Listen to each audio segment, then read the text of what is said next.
You had a plan for today. 2 trades maximum, maybe 3. You were going to be selective, patient, disciplined. And then you ended the session with 11 trades, 7 of which you have no real explanation for. You weren't executing a strategy. You were just in the market, constantly, looking for something. You don't even know what. And the worst part isn't the losses from the bad trades. The worst part is the commissions, the spread, the noise, all of it grinding down the gains from the 2 or 3 trades that were actually right. Overtrading doesn't just cost you money on bad trades. It dilutes your edge until it disappears entirely. And you keep doing it. Not because you're greedy, not because you lack discipline, but because something specific is driving you to stay in the market when your plan says you should be out of it. Every overtrading explanation you've ever been given is wrong. It's not greed. Greedy traders take big swings on high conviction ideas. Overtraders take lots of small, low conviction trades. That's not greed. That's something else entirely. It's not boredom. Boredom is uncomfortable but manageable. What drives overtrading is not passive discomfort. It's active dysregulation. And there's a difference. Here's what's actually happening when your nervous system is in an elevated activation state. It generates a drive toward action. Not a specific action, just action, movement, doing something. Because at a biological level, inaction in a threat state is dangerous. Your brain is trying to protect you. And in the market, that protection looks like entering another trade, checking another setup, adjusting an open position that didn't need adjusting. You're not overtrading because you want more money. You're overtrading because your dysregulated nervous system cannot tolerate sitting still. Stillness is a regulation skill, and most traders have never trained it. 3 signs you're overtrading is a regulation problem, not a discipline problem.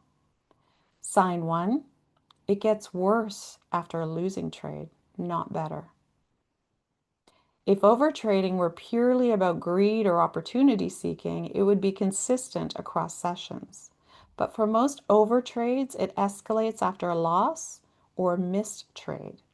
And that escalation pattern is a nervous system response. Activation rising, drive to act increasing, plan deteriorating in real time. And the sequence matters. Losing trade, elevated activation, more trades. If that's your pattern, you're not overtrading randomly. You're overtrading in response to a specific internal state. Sign 2. You have rules about trade frequency that you consistently break. Not sometimes, consistently. You've written the rule down, you've told yourself you'd follow it, you've broken it so many times you've stopped counting. And that's not a rule problem. You know the rule. That's a state problem. When your activation is elevated, rule following capacity drops. The rule is still there. Your ability to access and follow it in that moment is compromised. You need a system that operates before you reach that state. Not more rules that you break once you're already in it. Sign 3. You feel relief when you enter a trade, not confidence. This is the one most traders won't admit. The emotion that you feel when you click that buy button isn't, I have a high conviction idea. It's relief. The discomfort of watching without participating just got resolved. That relief is your nervous system releasing tension, not your trading brain recognizing an edge. When entering a trade feels like relief, you're not trading a setup. You're self-regulating through market participation, and the market will charge you for that service every single time. The standard advice for overtrading is to set a trade limit and stick to it.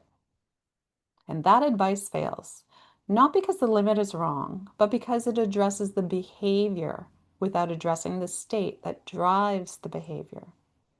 Tell someone in an elevated activation state to just stop trading, and you're asking their regulated brain to override their dysregulated nervous system. And that's not how nervous systems work.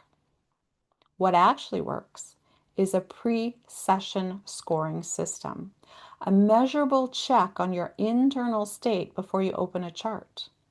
Not, how do I feel today? Because feelings are unreliable pre-trade data. A scored measure based on specific inputs, recent breach history, sleep quality, emotional load outside the market, how the last session ended. And when that score is low, meaning your regulation is solid, you have a full session. When it's mid-range, you trade reduced size with a hard cap on trade frequency. And when it's in the zone I call collapse, you don't trade at all. Not because you lack discipline, because your data tells you your edge is compromised before the market gets a chance to prove it. And that's what replaces willpower with infrastructure. And it's the foundation of what I build with traders inside the Calm Assassin Rewire. If you're ready to stop white-knuckling a trade limit and start actually solving the problem, the application is linked below. If you've watched this and recognized yourself, the relief when you enter, the trades you can't explain, the rules you write and break, I want you to hear this clearly. You're not undisciplined. You are dysregulated. And those are two completely different problems with two completely different solutions. Discipline requires willpower. Regulation requires a system. And systems work when willpower runs out, which under real market pressure, it always does. Drop a comment below. Do you recognize sign 3, the relief thing? Most traders won't admit it. I want to know if this landed. And if you're ready to build the system, the link is below. Regulation is the edge. See you in the next one.